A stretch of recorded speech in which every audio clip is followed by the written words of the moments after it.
What's up, y'all? You know what time it is? It's about to be that time.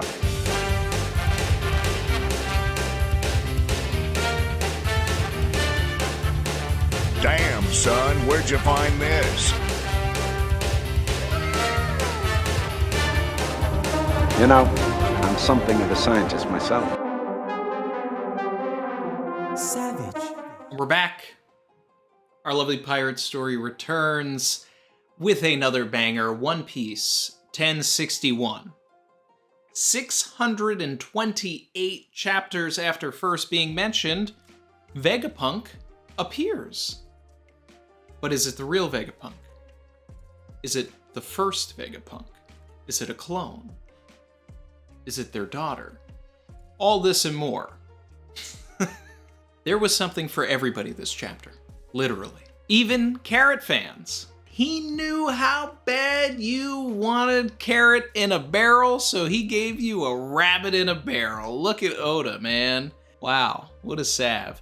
He trolled you guys super hard. We also get this shark that appears, right? And this looks like it's coming right out of the movie The Meg. It's a megalodon. It's a megalodon. This thing is one of the scariest drawings I've ever seen Oda do. And then, of course, he makes it goofy. I also want to emphasize exactly how big the Sunny is, because I think people forget about this. The Sunny is massive. Like, it's taller than a giant based on, Viva cards and all of this. So this shark is one of the largest creatures that we've ever seen. It's not breaking Zunisha levels, but it might be like half of a Zunisha. And this mech that, Vega-chan has, this is the future of Franky. It really is. We're gonna have a Franky mech at some point. This arc, the Egghead arc, because that's what we're in, guys. This is the Egghead arc. We're about to have some Franky supremacy. Franky's about to be on top. I'm here for it. Now, Vegapunk apparently, just like Franky, numbers their creations. If you go back to the Franky flashback, Franky, when he was first creating his machinery, right? He used to call them Battle Frankies. BF-number. These are Vegapunk and then a number as well. So there's definitely some sort of a tie, at least with the naming and number scheme here. And not only that, this shark has a number 3 on it, which was also reminded to me by Carl over in the Discord, that the shark Submerge also has a number 3 on it. Is there a correlation there? There are no coincidences in One Piece. Let's get into all the good stuff of this chapter. All right, there's plenty of stuff to get into, but first, like, comment, subscribe if you're feeling the vibe.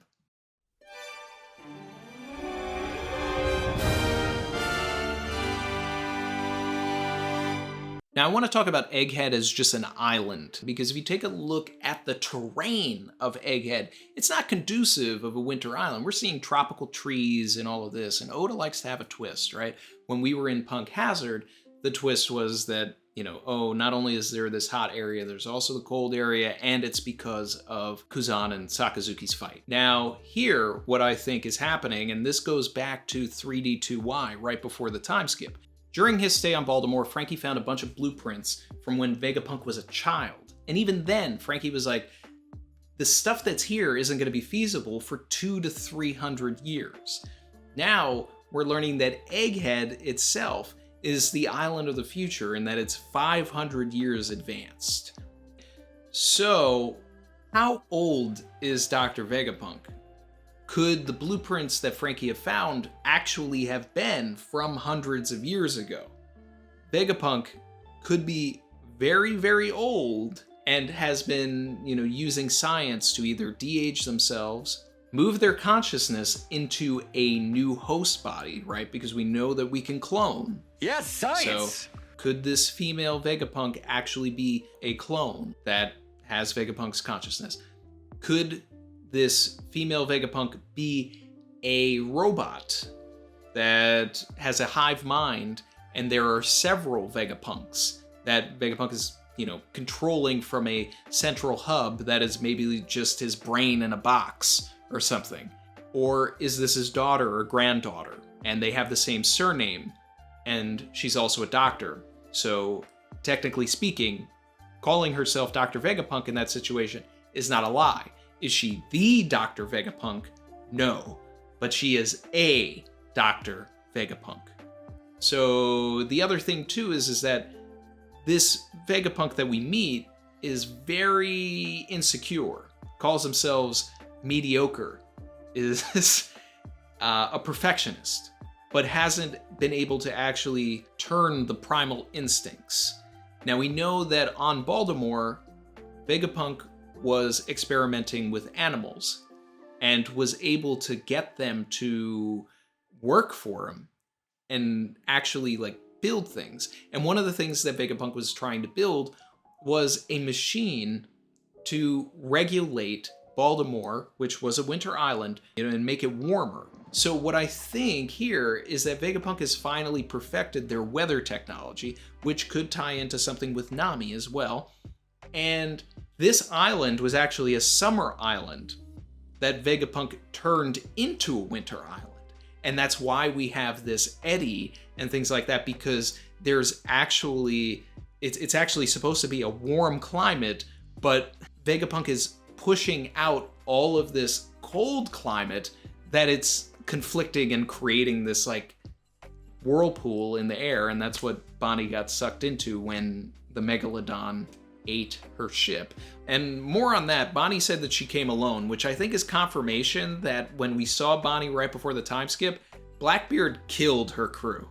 They did not look good when Bonney was tied up.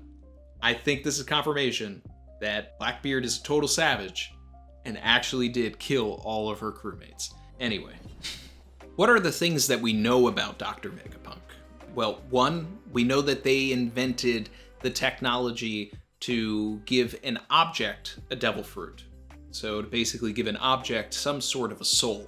Oda said that when we finally meet Dr. Vegapunk, we were going to learn things about devil fruits. Okay, and the people that are actually on Egghead right now, Luffy, Chopper, 2 Hito no Mi users, 2 Zoans. Could Bonney also be some sort of a Zoan? I mean, the changing other people that's very Paramecia-like. So I don't know, but just linking them all together seems a little fishy. Either way, I think that this is going to be how Luffy is going to find out that he's actually a Zoan from Vegapunk. Vegapunk was a member of Mads, which was a group with Caesar Clown, Vince Smoke Judge, and Queen. Every member of Mads had some sort of technology that basically came from Vegapunk. So we're going to see elements of Judge's tech, Caesar's tech, Queen's tech, all molded into whatever Vegapunk's got going on. Vegapunk created the Pacifistas, which were able to isolate Kizaru's Logia fruit into the Pacifista and basically give it a Paramecia-style version of a laser blast. That's how Kuma was able to, do it. That's how the Pacifistas are able to do it. That's how the Seraphim are able to do it. We know that it takes 20 years for a clone to mature into a 20-year-old. 4 years ago, Punk Hazard, where Vegapunk was doing work, blew up. Now, this was thanks to Caesar, but it was because Punk Hazard became an isolated location that Aokiji and Akainu decided that they were going to have their fight there. With Punk Hazard now uninhabitable, Vegapunk had to relocate. Egghead is obviously that island, so he's only been there for 2 to 4 years, building everything. Was he already working on the Seraphim project on Punk Hazard? Was all of that work lost, and he needed to restart? That means he hasn't had 5 years to have a fully mature 20-year-old clone of the Warlords. That's why they're children.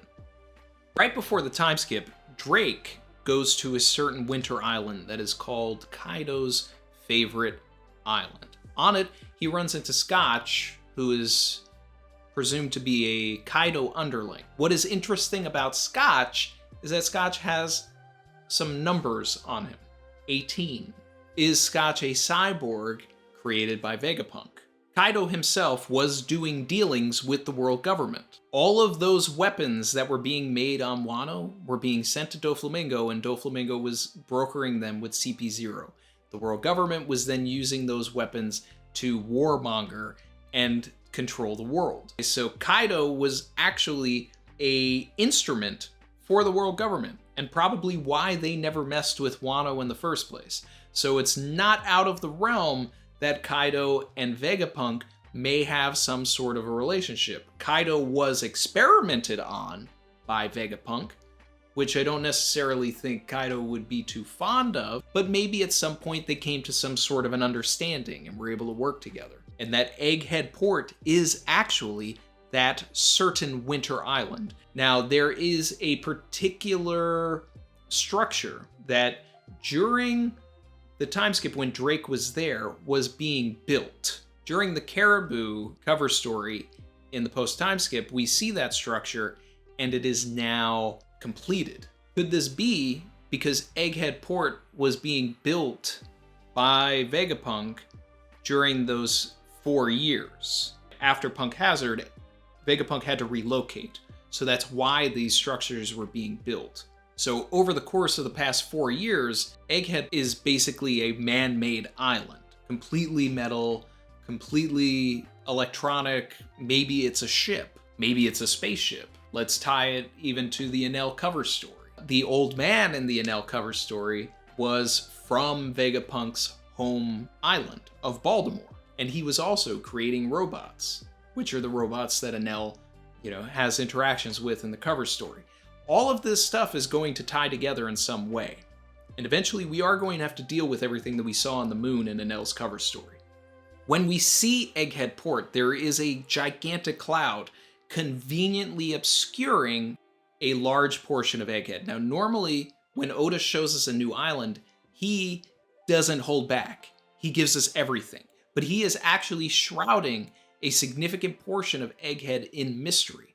There seems to be a metallic area on the top that is probably spinning and rotating, and, maybe it's magnetic. Yeah, bitch! Magnets! Oh! We see all of the tropical trees, but behind that cloud, I think, may actually be that structure that we see that was, is going to be the connective tissue between the Drake moment and the Caribou cover story. Now, the only wrench in all of that is that when Caribou was there during the cover story, it really seemed like there were some inhabitants there that had been there for a long time. So that would knock out the idea that this was all done in 4 years, unless Vegapunk came to an already established island and then just said, hey, I'm going to build all this stuff on here anyway. Maybe that's why there was a revolution that was happening on the island, because they wanted their island back. Vegapunk just came in and decided, hey, this is what I'm going to do. Teamed up with Kaido a little bit, had a little bit of muscle with Scotch there to kind of keep everybody at bay. That's where we have the granny, we have the Gabiru thing. Maybe this is why Caribou is actually even on the Sunny in the first place and coming back to this island. When he opens out of the barrel, he'll just be like, oh great, I'm back here? All right. When Luffy comes to an island, generally speaking, he liberates that island. So this may be Luffy coming to Egghead and freeing all of the people from Kaido's favorite island, the Winter Island, Granny, everything like that. So essentially, those are my expectations for the arc. I expect to see a lot of wacky animals with Cyclops visors, because those are the kinds of things that we saw in Baltimore.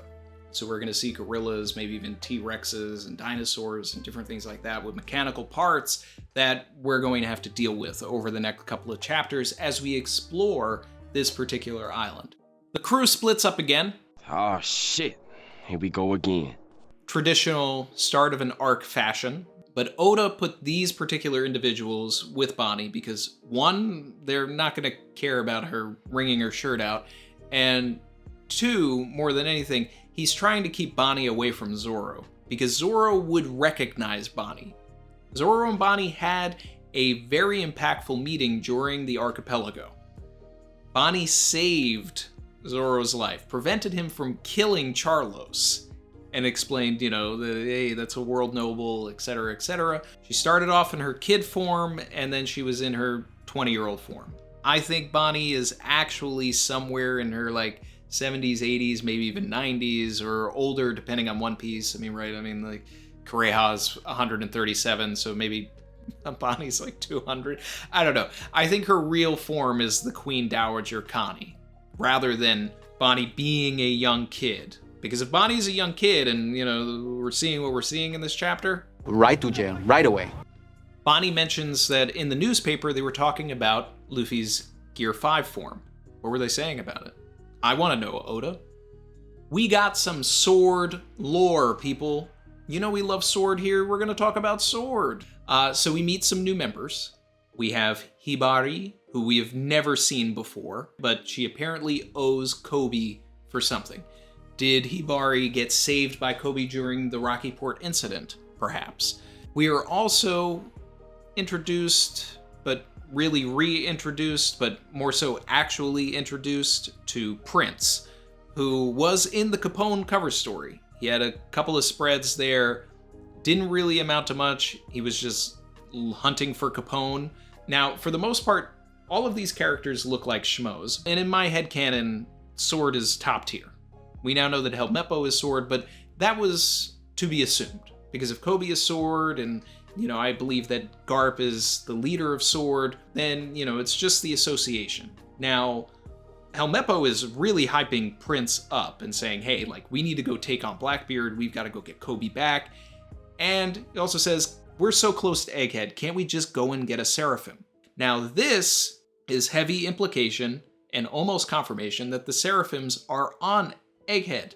So just like we saw in chapter 840 with all of the clones that Judge had made, will the Straw Hats stumble upon a room, a lab, filled with tanks of Seraphims? Okay, will that be one of the key components of the Egghead arc, destroying the Seraphims? Now, there will be a couple that will have already hatched and have been out there, but does this mean that that will be a goal? I think so.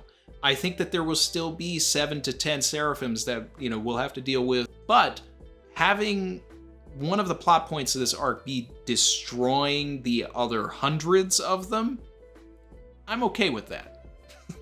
You're still waiting to hear back from Drake.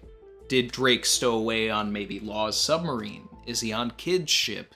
Does Kid have any sort of correlation to Vegapunk because all of his attacks usually have Punk in the name? Punk Rotten, Punk Vice, right?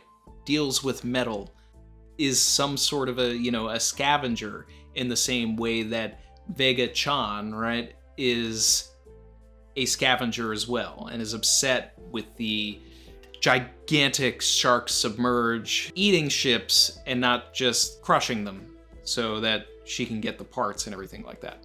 We also see Tashigi for the first time in a really long time, and we're also introduced to a new female vice admiral named Doll. First time we're ever seeing Doll. She holds the same rank that Virgo did. Virgo was the commander of the G5 base, in the same way that Komiel, the guy we were talking about in the last analysis from the Ace cover story, was the commander for the G2 base. So their title isn't commander necessarily, they're still a vice admiral, they just command this particular base. During Punk Hazard, we had all of these kids, Mocha and the gang and all of that. They were drugged by Caesar. Caesar was trying to figure out gigantism for Big Bomb. Now, at the end of the arc, those kids left on Smoker and Tashigi's ship, and they had said, we're going to take these kids to Vegapunk because Vegapunk might be able to fix them. Now, it seems that Vegapunk has created some sort of a drug that the children are now taking. So they went from one drug to another. Drugs are bad, okay? But anyway, this should save them.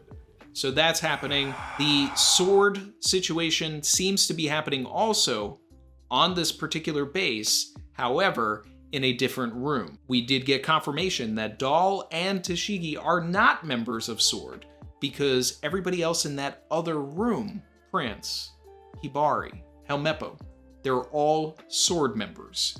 And they're all having a conversation about different things that is not correlating to anything that's going on in the Tashigi Biscuits room. 1062, 1063 will be very expository.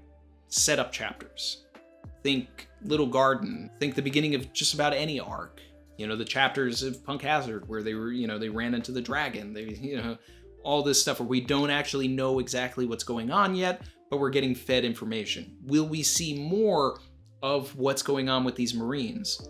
There was a ship that was heading to Egghead Port at the end of chapter 1059. It was a Marine ship. Is Smoker on that ship because he wasn't in the room with Tashigi and those kids? Is it Fujitora? Is it Garp? There are a lot of possibilities here, but the Marines will be involved in this arc. The Seraphims will be involved in this arc. We will learn the truth about Vegapunk, I believe, in this arc. And we need a significant interaction between Sanji and Vegapunk because of Mads and Judge, Franky and Vegapunk because of Baltimore, Luffy and Vegapunk because of his fruit. Unfortunately, Momo isn't here. That would have been a great time to learn about Momo, find out exactly what went into the artificial devil fruit there. One of the big reasons why I wanted Momo to sail with them afterwards, because of this particular situation that we're in right now. What does Bonney want with Vegapunk? She obviously has a connection to Kuma. We saw this during the Reverie. She was upset. Everything ties Bonney to Kuma. Kuma was the king of Sorbet Island before some sort of tragic event labeled him a tyrant and forced him to become a pirate and then a Revolutionary Army member and all of this. Kuma, I believe, is definitely trying to take down the world government and fix some things, clear his name, all of that.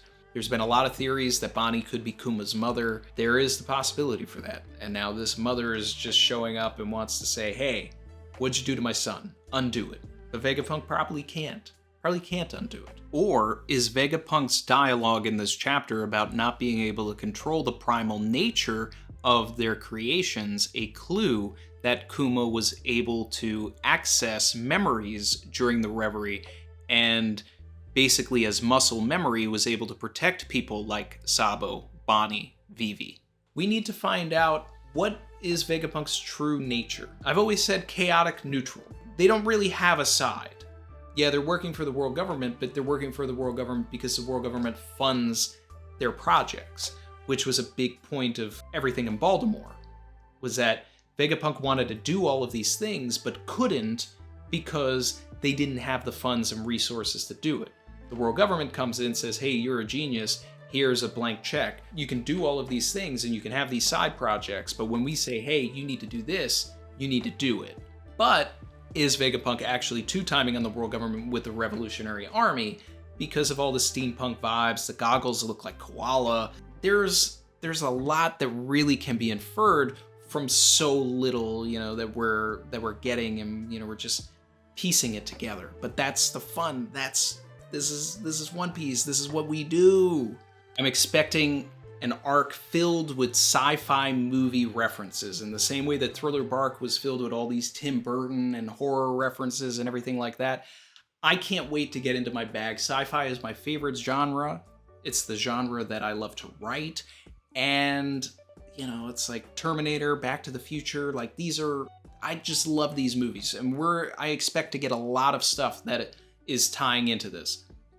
We all thought we were going to get a Christopher Lloyd, Doc Brown style Vegapunk, and we may still. Instead, what we got was a female Marty McFly, or a Morty here. I'm something of a scientist and myself. she is even wearing a Marty McFly coat, like in Back to the Future 2, with the long sleeves and everything like that, puffy coat. Like, we're gonna really get into all of this. Chin in the stream was bringing up that the shark was a reference to, Jaws 3D, Jaws 19 from Back to the Future 2. That's fun. It's a reach, but it's still, within the context of like getting Back to the Future type references, it still matters. It's fun. It's fun. I love this.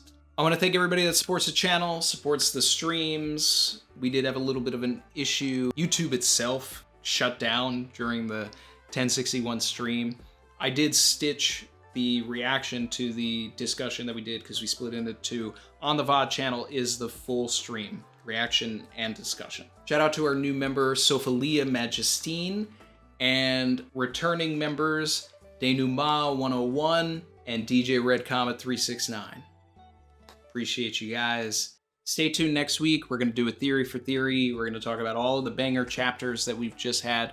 Going to figure out a guess for that. Stay tuned for an announcement on who that may be. And then we'll be back for 1062 in 2 weeks, of course.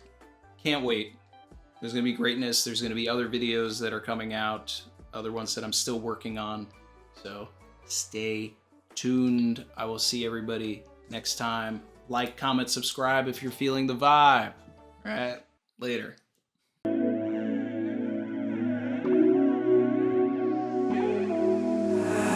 I've been swimming deep, deep. Savage.